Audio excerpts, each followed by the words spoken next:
Right, hello, everyone, and thank you all for joining us during the Lytham Partners Spring 2023 Investor Conference. My name is Robert Blum, Managing Partner of Lytham Partners, and during this fireside chat, we welcome Precision Optics, ticker symbol of POCI on the NASDAQ, and their CEO, Dr. Joe Forkey. We'll dive into questions in just a moment, but I do want to remind everyone that Joe is available for one-on-one meetings later today. If you've not already signed up and would like to do so, send me an email, and that's Blum, B-L-U-M, at lythampartners.com, or you can visit our website, lythampartners.com/virtual. Click on the one-on-one meeting request button, and we'll look to get you taken care of. So, Joe, welcome. Thanks, Robert. Nice to be here. Great. Let's start with you, just sort of a brief overview of the company and maybe a little bit on your background there as well. Yeah, sure. So Precision Optics Corporation, as the name implies, is an optics company. Everything we do has something to do with what I would call technical optics. So we make lots of imaging systems, illumination systems, those sorts of things. The company's been in business since 1982, so we just celebrated our 40th anniversary a few months ago. The company has been through a number of different sort of business models and incarnations over the years. We've worked in lots of different markets, lots of different areas. Today we focus mainly on medical devices, in particular minimally invasive surgery, and we're starting to make some additional inroads into defense and aerospace applications. My background, I went to college for math and physics. I got a PhD in applied physics. I did a postdoc for a number of years in a medical school, studying some unique biological molecules. But I discovered at the end of my time as a postdoc, even though I had the opportunity to become a professor, that I really enjoyed building the microscopes that we were building as opposed to the science, which I was interested in, but I really felt that I needed to be in a place where we build things. So I came and joined POC about 20 years ago, took over as CEO about 10 years ago, put in place some new business models that I assume we'll talk about, and I've really enjoyed it here. Perfect. Sounds good. So, for those that to your point, are not following the company closely or maybe haven't seen a few of our other chats, talk about what it is that Precision Optics brings to the table that others, simply cannot, and why they choose to work with you. Yeah, sure. So there's really a couple of different answers to that. The first one is our technology. So at our core, we're really a technology company, optics technology, obviously. And so there are things that we can do with optics, both from a design standpoint and from a manufacturing standpoint, that really there's no one else in the world that can do. We made a decision a number of years ago as a small company to focus on some very specific sort of segments of optics technology, if you like, because optics is a very broad discipline. And so we focused on a couple of specific areas. The first is micro-optics. So we can fabricate in our optics lab where we start with raw pieces of glass, and we can design with very, very small optics. So the smallest optics that we've made are about 50 microns, 50 microns in size. That's about the width of a human hair, just to give you a sense of how small they are. And then we can design entire imaging systems around those very small optics.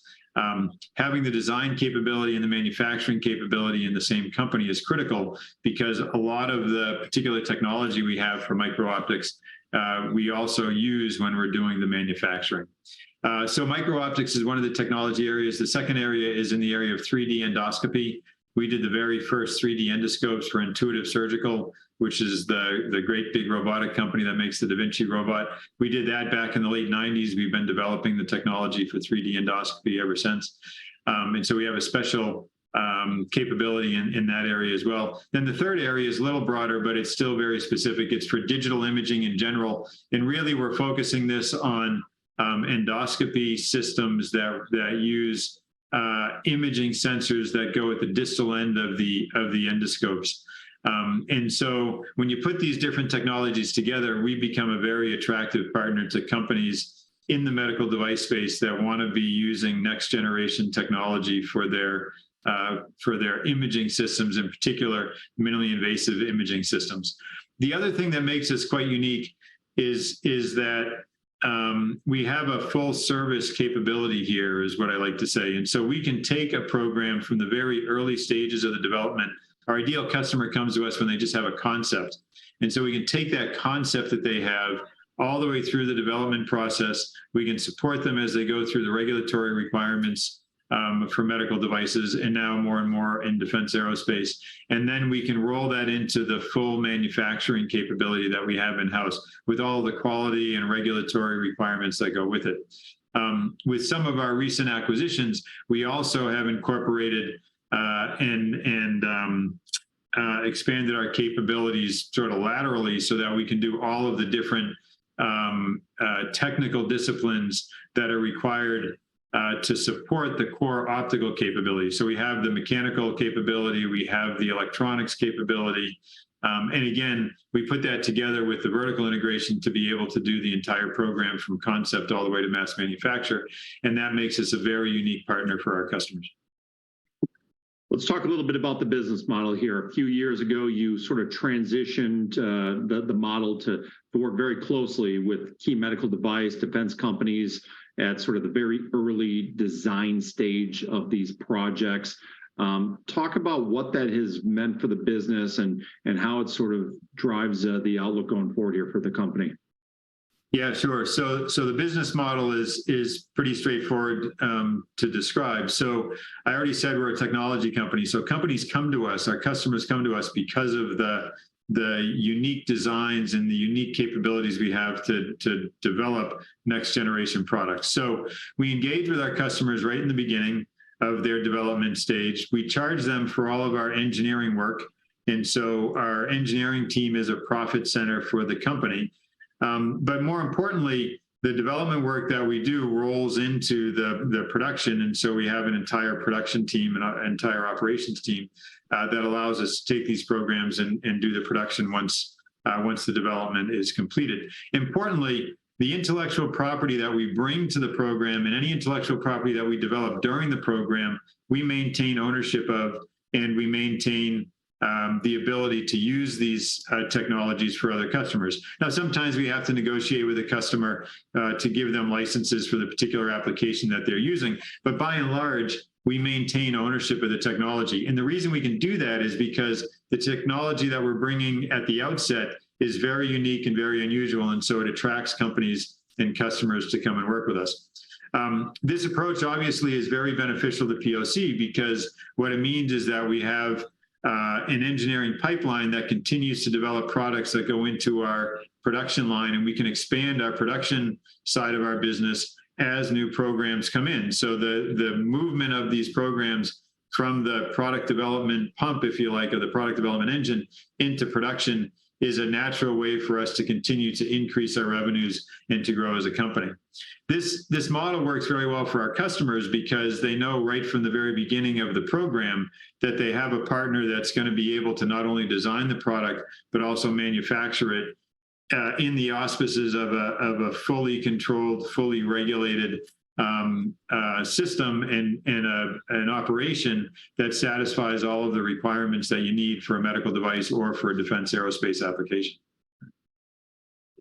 You have, what, about a dozen programs right now in production, probably another couple dozen or so in the pipeline. Let's talk first on the production side, because you've already sort of walked through that business model of sort of the engineering pipeline feeding into production. So let's talk on the production side there first, right? What do these projects look like? What is it sort of specifically to help people get an understanding of what it is that you're bringing to the table and what your customers are looking to bring to the table here? Yeah, sure. So our ideal customer is a medical device company that's going to sell the product into the end user. And we really see our expertise as the technical expert that designs and manufactures the product. So we don't sell the product to the end user. We rely on our customer to do that.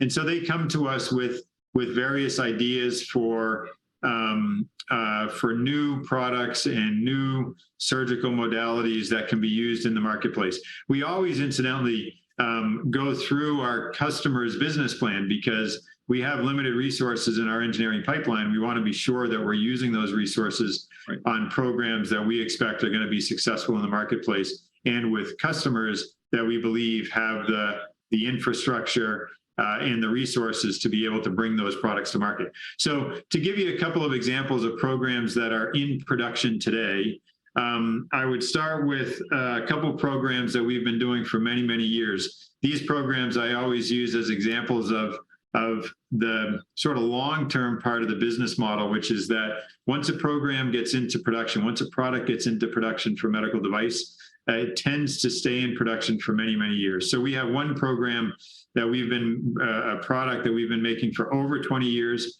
It's with a company that's a very large medical device company whose names many people would recognize. This is a very specialized endoscope. It's really seen as the industry leader. It's an endoscope that's used specifically to look at the vocal cords. And so doctors who are so-called otolaryngologists use this product and have been using it for some 20, 25 years. We have a second one that's been running for about 10 years. It's for a minimally invasive surgical procedure that's used for spine surgery. This is with another really household name that everyone would recognize. Some of the more recent programs that we put in place just a few years ago that came into production, I should say, a few years ago. One of them is a very, very small endoscope that takes advantage of the micro-optical capability that I mentioned right at the beginning. This is an endoscope that's small enough that it can be entered into the bloodstream in a person's body, and the doctor can snake it up through the blood vessels into the heart. And so the surgeon can be watching the inside wall of the beating heart while they're doing a cardiac ablation procedure in order to be able to cure atrial fibrillation. Just to give you an idea on the defense side, we have a program that we've been working on. We've been working on it for many years, for 5 or 6 years, but it's been in production for about 2 or 3 years.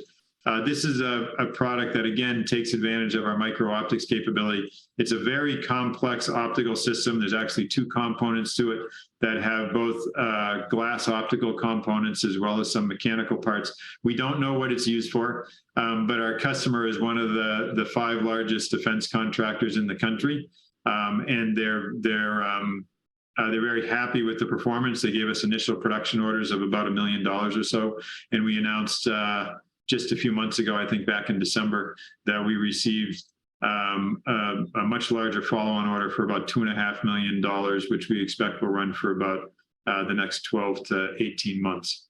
So that's one of the defense programs that we work on. So those are the kinds of things that we're working on, and that's an example of some of the things that are in production today. I know one of the things investors are sort of always looking at is the pipeline, right? And to your point, you're looking at the business model, you're trying to understand which programs have sort of long tails to them, large addressable market opportunities. You've got, again, a couple dozen perhaps programs in the pipeline right now. Any that are there that sort of stand out that, you know, we should all sort of be looking at, you think? Yeah, sure. So the first thing I'll say is that we have a very, as you say, a very robust pipeline with many programs in the pipeline. We're pretty much saturating our engineering team, and we're looking at ways to expand that engineering team so that we can increase the number of programs in the pipeline, because of course the more programs you have in the pipeline, the more programs you roll out into production. And our goal really is to have anywhere from 2 to 4 programs go into production at any given time. Right now we have 3 or 4 programs that are in what we call the transfer phase, which is when the design is essentially complete. And we and our customer both agree that the design is complete, and we're going through the process of putting the information into our production system, and our customer is finalizing regulatory approval and those sorts of things. So these programs are ones that we expect will be into full-blown production in the next 6 to 12 months. So the first one is a very custom laparoscope. It's a rigid endoscope that's used for surgery, mainly in the abdomen, but it's very unique and very custom because it's used for a robotic surgery application. And this program is for a very well-funded startup company. They just moved to a very large, brand new building facility. We've been working on this program for 3 or 4 years, and so we're building really the first pilot build, which will be the first production build right now. So that's one of the programs. It's one that takes advantage of our experience with robotic systems. And as I say, it's very custom laparoscope. The second one is an ophthalmic scanning device. This one actually is a little unusual for us because it's not made for minimally invasive surgery. This is actually a desktop product that would be used in like the eye doctor's office to do retinal scanning. And so while our main focus often is on these minimally invasive surgery programs, if we find a program that takes advantage of our technology and that we can do a good job with, we'll consider doing other programs, and this is a good example of that. The third one is an arthroscopy application. So this is a very, very small endoscope that will be used for some very specific surgeries for some very small joints. And this program is actually a single-use program, but the volumes will be relatively low because the surgery is so specific. We expect that this program will be running at about 1,000 units per year. And this one also is just at the verge of going into pilot production, which is the first production lots that we'll be building. The final one that I would point out that's in our transfer phase is one that we've talked a lot about in our earnings calls and other places. And this one's pretty important to us. It's a single-use program, but at much higher volume. So this one we expect will start at about 10,000 units a year and is likely to grow to 20, 30, 40,000 units a year. This is an ophthalmic endoscope. It's a micro endoscope. It makes use of our expertise in micro-optics. It has fairly robust functionality, all in 1 millimeter size endoscope. And this is one we've been working on for 4 or 5 years. It also is important to us because it's allowed us to develop the technology and the business model around single use. So we're pretty excited about that one as well. And again, these 4 are all programs that are in our transfer phase that we expect to go into production in the next few quarters. You know, Joe, on that last topic there, why is it that single use is so difficult to develop?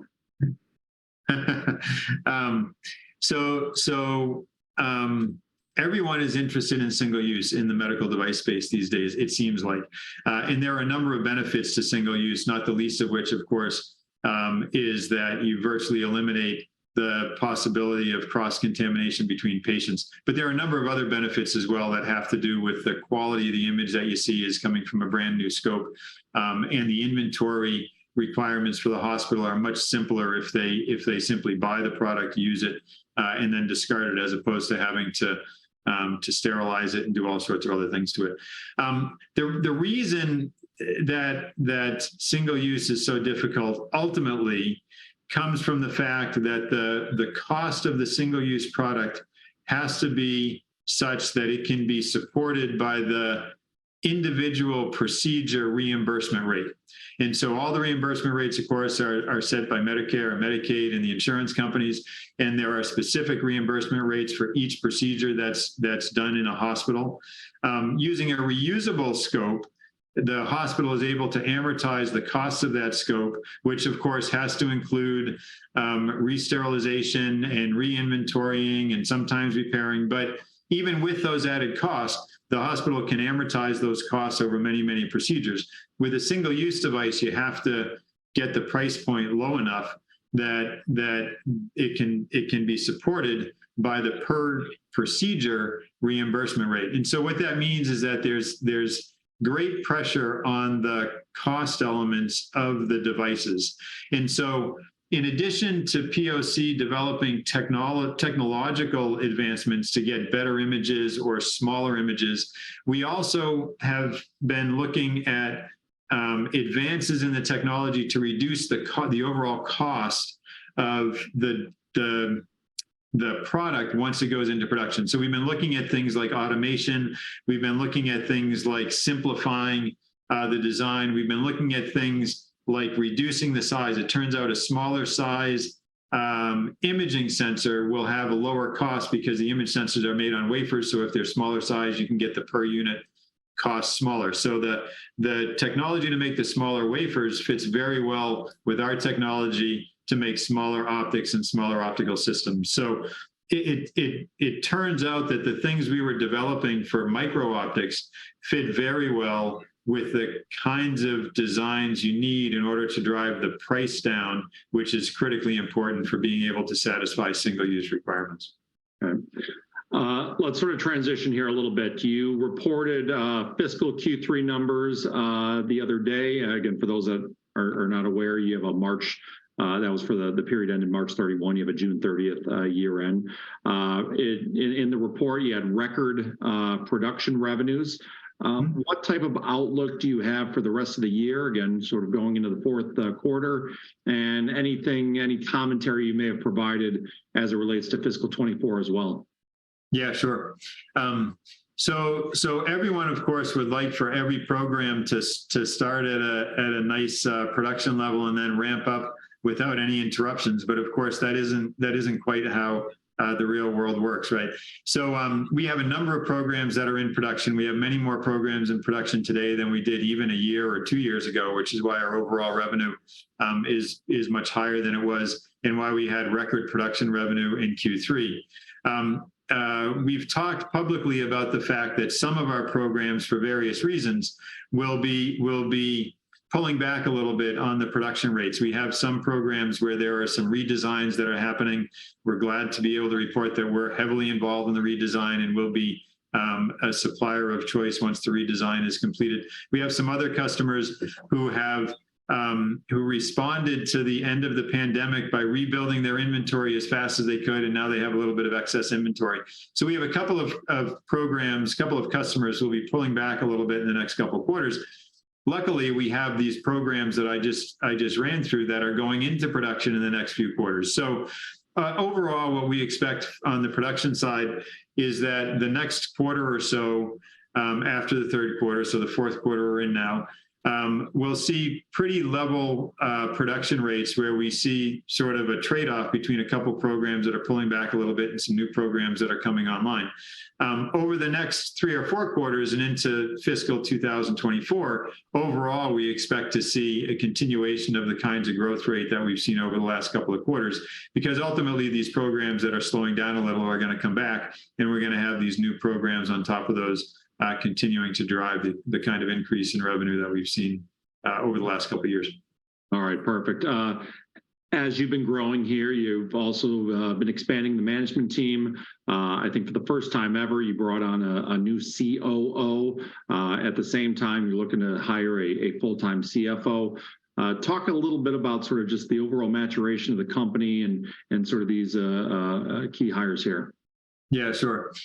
So the company has expanded over the last few years, both organically, because a number of the programs that have been in our engineering pipeline went into production, and so that's grown the revenue organically. But in addition, we made a couple of acquisitions over the last 3 or 4 years. Those have been quite successful, but of course it means that we're a larger company overall in terms of the number of people that are employed by POC, as well as the number of sites where we have work that's being done. So we have a number of buildings in Gardner, Massachusetts, which is where our headquarters is and where POC has been historically.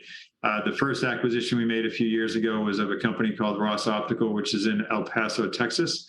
And then the second acquisition we made just about a year and a half ago is a company called Lighthouse Imaging, and they have operations in Portland, Maine, just outside of Portland, Maine.